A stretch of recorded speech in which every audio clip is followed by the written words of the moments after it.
Today's Trans Day of Visibility in 2025, and I just wanted to talk about some stuff that was on my mind really. This is always quite a big day for the trans community, of course. We've got two holidays as the trans community. We've got TDOV, which is again where we've got Trans Day of Visibility, or we've got TDOR, TDOR, or Trans Day of Remembrance, which is again not a holiday. It's where we remember our dead. So this is really the positive one, or it's supposed to be, but it's always been a day that I've had a lot of mixed feelings on, and that's just what I wanted to talk about today, about maybe why I do feel that way compared to either being happy or feeling more happier about this day. And yeah, I just wanted to wonder what everyone else's ideas were too as well.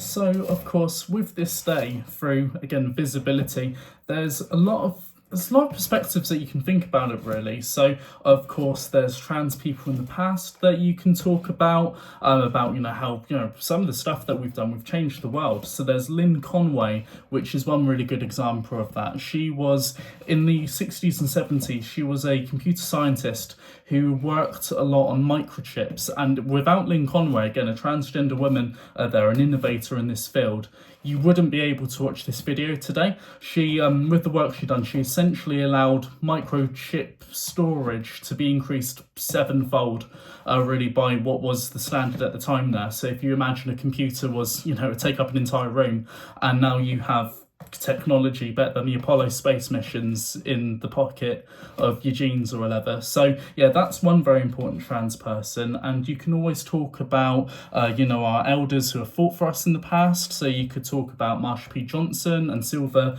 Rivera, of course, who were in New York at the time of the Stonewall riots, who then did they helped with the gay liberation fronts, and then also the trans liberation fronts, who I believe they helped to co-found.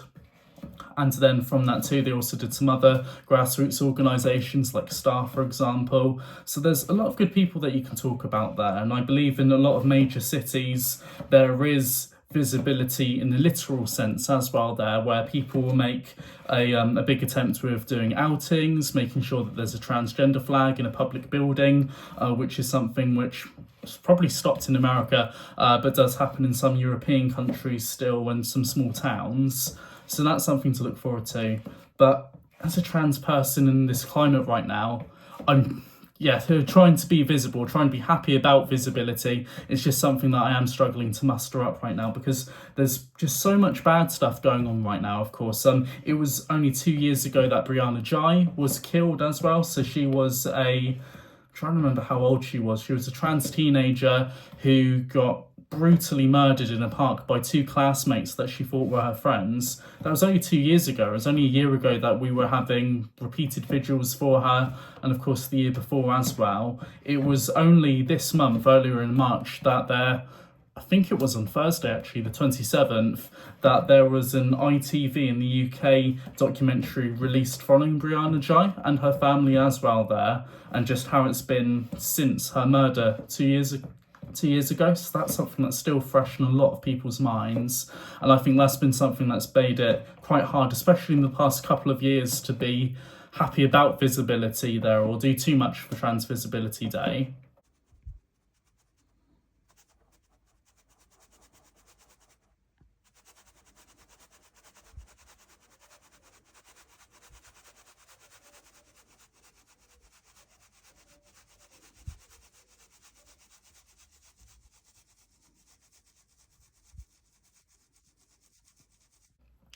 So, of course, there's what's happened in the past now, which is, especially for people in the UK, a really shocking incident there. It's something that, again, is on a lot of trans people's minds still. There's also what's happening in America right now, where in Texas, there's a bill that may or may not be passed there. I believe it's still going under criticism, which would essentially criminalise being transgender. It would mean that anyone with a gender identity, i.e. anyone with a gender identity that's different to the sex assigned at birth, i.e. trans people, would be fraudsters. Basically, it would be fraudulent to be able to wear clothes that you identify with this, with your gender. It would make trying to legally change any documents, so if you have already changed any documents, pretty much illegal as well there, and again mean that you're a fraudster, and I believe that would be a felony, so it would be punishable by jail time. And that in itself, which is something that's particularly frustrating, we might have talked about it, I think, on the radio show segments I've got on this channel, but it's not something we've made a video about, is that takes trans rights back to the 50s and 60s, back when there were skirmishes, there were riots, there were uprisings before Stonewall in places like donut restaurants and cafes and stuff like that there in San Francisco and stuff like that. It takes us back that far before Stonewall, was before things were so bad for trans people. And I really do share a lot of compassion for. I do worry a lot about trans people in the USA though. It's just so worrying right now, and that place too, of all places. And the thing is, legislation like that, even if the Texas bill got refuted, that wouldn't stop it. Other states would try to do that, and it's something that would be lobbied for in the UK as well there. There's so many lobby groups, mainly Christian groups in the UK, where it's essentially American views of trans politics and trans rights trying to integrate itself in the UK. So that's something that really needs to be on our radar and us to worry about and fight against at this stage too in the UK. And with the way that crime rates are increasing there, there is just so many targets on trans people's backs. It really feels hard to be happy on this day of all days, but any other day really, to be visible as a trans person. There's just so much harm that we could come under, and even laws that we could wind up breaking. It really is frustrating today.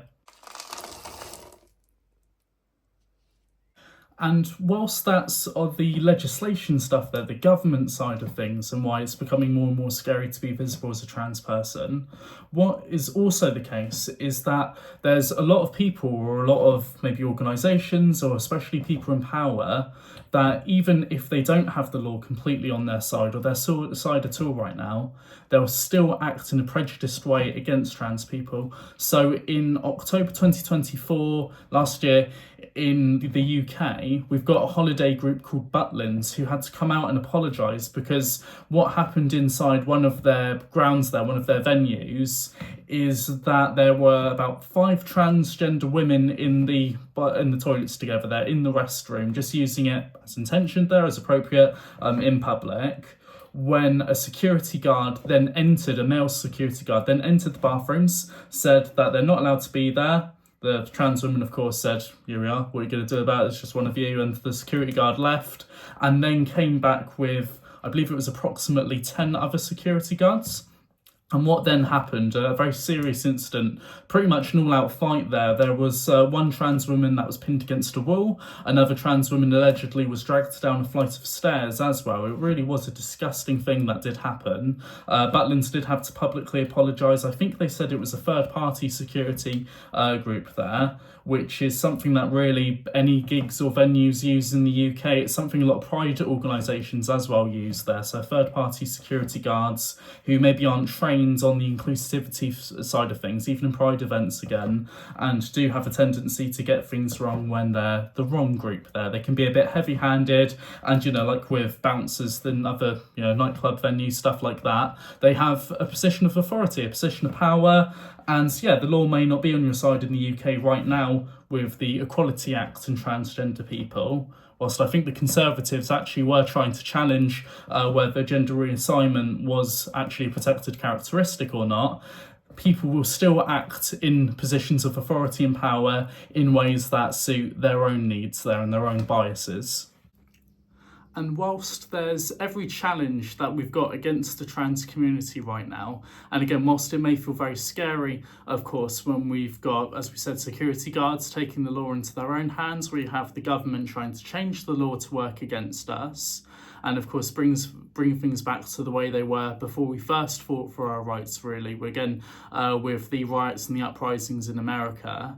Whilst that is scary, I do think it is the truth that we do need to make sure that we do stand up for ourselves. And, you know, the worse it gets for trans people with being visible there. So whether it becomes illegal to be trans, again, like it was in the 70s and like what Texas is trying to do, whilst it may just get that bad and that ugly again, I do think it is important that we shouldn't just sit down and let it happen. I think we do need to fight for our rights, because these are groups and these are people that do want to take our lives away. So yeah, so ultimately that's what we need to do there. We need to find our communities in the trans community, like people that support us there. Like there are a lot of cisgender women as well that were upset with the Butlin security when that incident was happening in October of last year. We need to find our allies and our friends, and we do need to stay together and prepare, because it is going to get a lot worse. Those are just my thoughts today on this Trans Day of Visibility. It's currently the evening of the 31st. I'll try to get it out tonight, but it's probably going to be a late one there.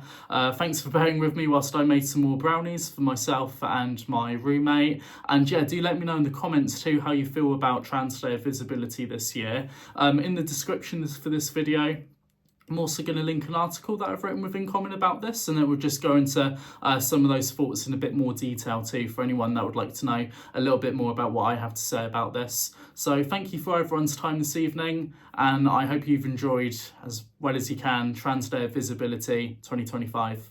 Thank you.